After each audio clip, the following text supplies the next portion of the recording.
question. I mean, I'm a wood artist, so that's really where it stemmed from. So I've been working with wood for about 13 years now, and it started with just plywood, but then I kind of branched out into using more, natural material, hardwoods, exotic woods, and from there, once I had the idea of even using a different material like wood as a bow tie, the idea kind of spawned off from there to make it versatile.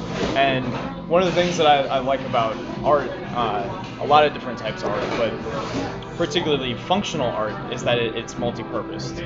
And so wanting to bring that idea of having it versatile and multi-purposed really came to the forefront. Yeah, I was a huge fan of it because I've seen his artwork progress. When we were like a few years ago, it was just nicely cut wood with a really nice airbrush job, and I really appreciated that. One day he decided to make it just start using exotic woods and no airbrushing, the feedback he got was outrageous, and it's kind of funny because it's less work for him and he's getting more recognition. Yeah. So I started to understand that people just enjoy the beauty of natural things. Don't get me wrong, a candy painted car is something beautiful, but right. The grains that you see on the some of the wood we have is just it's just as beautiful, and it wasn't man-made. It's just there, Yeah, we just put a little bit of oil, yeah. and it just pops, Yeah. It's keeping it natural is like keeping it traditional. It's something that I feel like will never go out of style. Right. Keeping certain things traditional, they last the test of time. Even tattoos. It's kind of funny looking at tattoos. There's all sorts of like new school styles that have like these crazy caricatures, but really the old sailor tattoos are still popular as well, just because they are classic. The classics don't die. Yeah, one thing I've noticed, and this is why I wanted to reach out to you guys. We've covered other companies that make wooden bow ties, and one of the things I've noticed is that no matter who's doing it, it's always something very different compared to, and again, not to knock any other fabric bow tie makers, you get a lot of same patterns, or you get similarities, I guess because they're all using cottons or silks, but with using wood, I've seen so many different takes on using a bow tie, from something like yours to another company where they're actually carving bridges and everything. It's just really fascinating, the sort of level of artistry that's being done with wood. And I just really like what you guys are doing. Yeah, thank you. No, we really strive to make it a high quality product. More than anything, actually, not to be like bashing other companies, but I ordered a two guys bow tie. And when I got it, I was really disappointed, just because the quality wasn't there. The wood wasn't a good specimen of wood. The fabric was a terrible cotton. So when Sergio and I started SwitchWood, we wanted every aspect to be as high quality as we could possibly make it. And one of the things was the material, the fabric. So we actually go out to New York to get our fabrics. We go to Mood, which is the same fabric store that Project Runway works with, and so we go to Mood and the garment district in New York to handpick the finest fabrics that we can find, and that's part of the reason what sets SwitchWood apart from some of the other companies. Yeah, we're willing to do that extra legwork just for that last little bit of quality.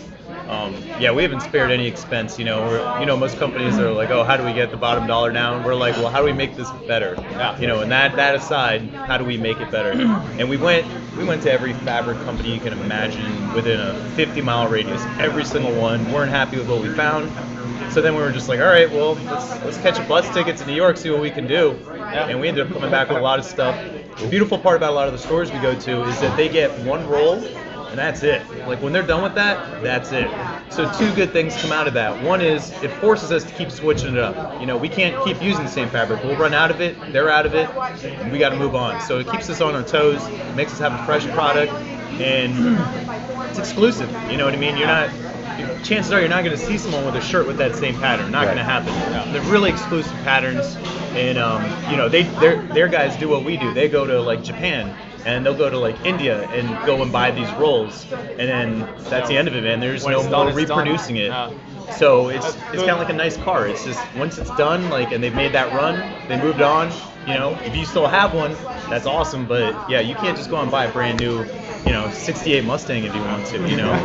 But what's good about the wood too is that since I have experience working with wood, I can go out and hand pick exactly what I like, and I kind of I've gotten more of an eye for seeing the wood in its raw state, because it's not so pretty when it's pretty rough, when it's just like the timber. So it's nice to be able to go into the shop and know exactly what I'm looking for and find the grains that I like and that I appreciate. And the cool thing about wood is that it's like a fingerprint. You're never gonna have the same piece twice. Right. You're never gonna see the same thing again, and so which makes it very unique. Like I said, it's kind of like a fingerprint, and every time you sell one, you're never going to see the same one again. Now, tell me about what was the Kickstarter process like? Probably the most stressful month of our entire lives, I'd say. We mulled it over for a long time, but I think what really pulled it together was the video that we made. Which is kind of funny because neither of us have any experience doing any video work whatsoever. So we bought a camera, and it was a cheaper camera, and we started filming, and again, wanting to have that quality, it wasn't there with a cheap camera. So we returned it, and we dropped about $1,000 to buy a new camera, which had way better quality. And since I do a lot of the photo work for my own artwork, I had a tripod and I had a dolly. And so we strapped the tripod on the dolly, man. Yeah, what else are we gonna do? And so we just started wheeling it around, and Sergio did most of the video work. Meanwhile, he showed me cutting and doing the process of making the bow ties, and so it was all him in terms of the video styling and trying to get those angles, and wheeling the dolly around, trying to find the best shots, throwing lighting in there here and there. But I think the video, all in all, we've gotten a lot of compliments on, and I think that's really what pulled our Kickstarter campaign together.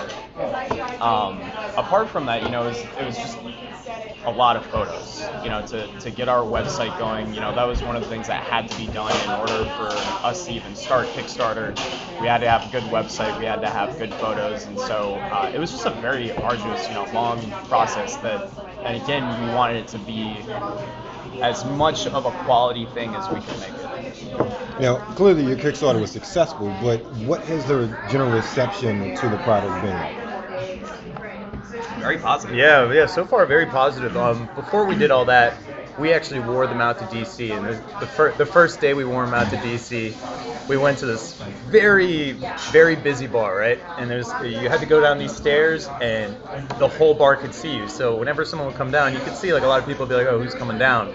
But me and him both had these bow ties on, and we're walking down the stairs, and every head turns, and we're like, crap, like that's a lot of attention. So we're walking through this group of people, and everybody's just staring like relentlessly, like they're seeing the hottest girl in the world, and they don't care.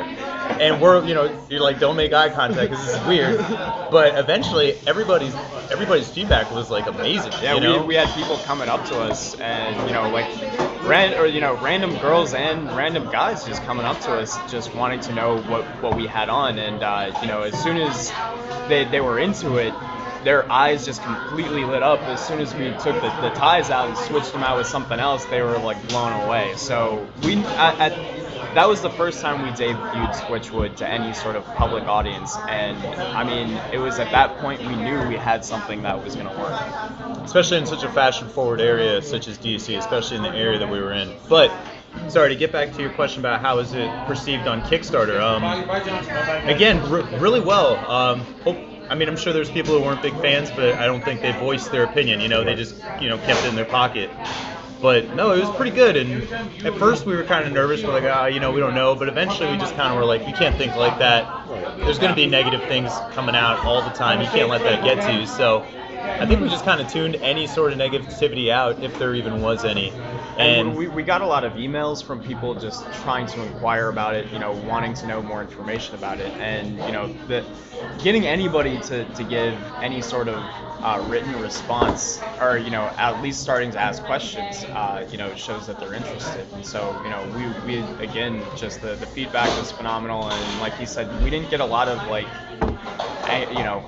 people that were bashing it, or saying that it was a stupid idea or anything like that. So it was all positive.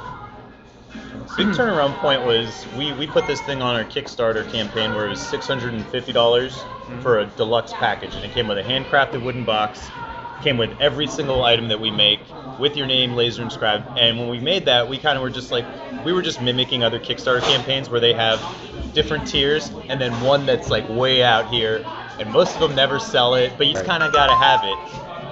And what ended up happening is that we sold a lot of them. We sold like 5. Yeah, we sold like 5 of those. It was $650 a piece. I mean, for a company you don't know anything about and never seen their product. And you never seen their product in real life, that's a big chunk of money to just drop. So we sold so many of them, and again, we kind of just threw a number at it because we had no idea how much making a box would be until it was time to fulfill orders, and we were getting quotes at like $500 a box. Wow. And we're like, oh gosh. So that's where doing everything local came in handy, because we went to one of our wood distributors. They have some guys that work in the shop there, and they, I think they liked us as people. We're real people, and they gave us a fair price, so we were able to get it done. It was kind of funny because they were like, "Well, you're an artist. Why don't you do it yourself?"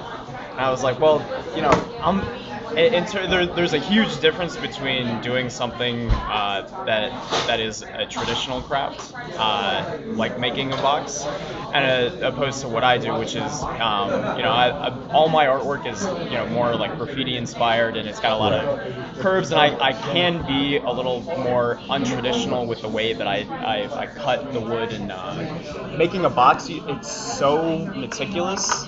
The measurements and the details that that it was just not something that I felt comfortable with. And in fact, I made my first box after we started SwitchWood. It was okay. It works. It opens, but but it's certainly not my. It's not the quality we wanted to give our customers. No. So we wanted it to be professionally done, and so that's why we handed it over to professional to get it done. Yeah, and it was a nerve-wracking situation, I'll tell you the least. I mean, every day we had the app, the Kickstarter app, so every time someone bought something, it popped up in your screen, and I'd like text them and be like, yeah, like we just sold, yes, we're getting closer. And it was kind of close. We cut it to the wire. I think we didn't hit our goal till like the day before. So we were nervous. We were very nervous, because if you don't hit your goal, you don't get anything. Right. And we're definitely very grateful. And I mean, to say that family and friends didn't help out, it would be a complete lie.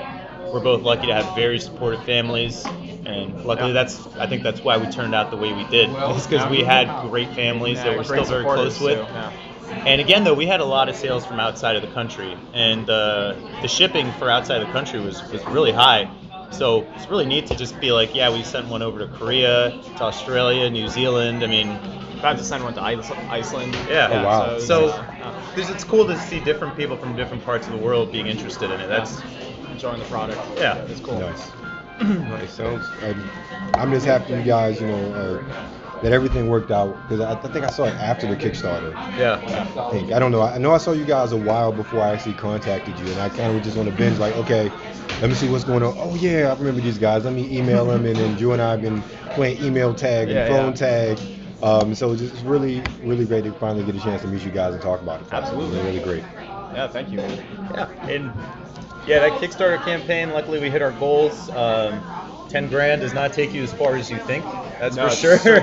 We spent that in less than a week, I think, just on more product. Yeah. And I mean, we're just gonna keep going with it, man. And we're still, to this day, even though our sales aren't out of this world yet, we're already thinking about how to make it better. Right. How to make it. We've already got new fabrics lined up for the future. We actually are redesigning some parts of the function of the knot so that it improves the way that it's worn. So we're always thinking of new ideas. We're always trying to keep it fresh, and we're keep moving forward. Yeah. Cool. Yeah. We actually debuted wooden cufflinks last week, or 2 weeks ago, at an event we did, Oh, nice. and we put them together the night before. We And were actually assembling them at the table too. yeah, because they were so fresh, and we were kind of like, yeah, hopefully, someone buys a pair, and like we sold out like within minutes. So we're sitting there in the back of the room, like putting more together, polishing them up with oil, glue, and making them look good. Well, I definitely see the cufflinks selling. It's cufflinks are one of those items that it's so much variation on, and like again, these little things you really can accessorize with, and to make it your distinct style. And seem like cufflinks are like the way to go Yeah. for a lot of people without being too, how can I put it, intrusive with their styles. Like it's very subtle with something like, oh, okay, nice. So some people prefer those. I can definitely see those selling. The great thing about the cufflinks too is that when we get the bow ties cut, we have a lot of residual wood that I've just been saving because I don't like to waste material. So we have all this scrap wood that we weren't really sure what to do with, and now it's all being used like down to the very last grain on cutting cufflinks. So we're trying to not only introduce a new product but also use the material that we have because we're grateful to have it. Yeah, cool. And they've got luckily we have a company that helps us out. Again, we're really good friends with them now that we've started doing business with them, and it's almost like a friendship more than a business relationship at this point. But they've got we get our the back of our bow ties have our logo etched into them. Right.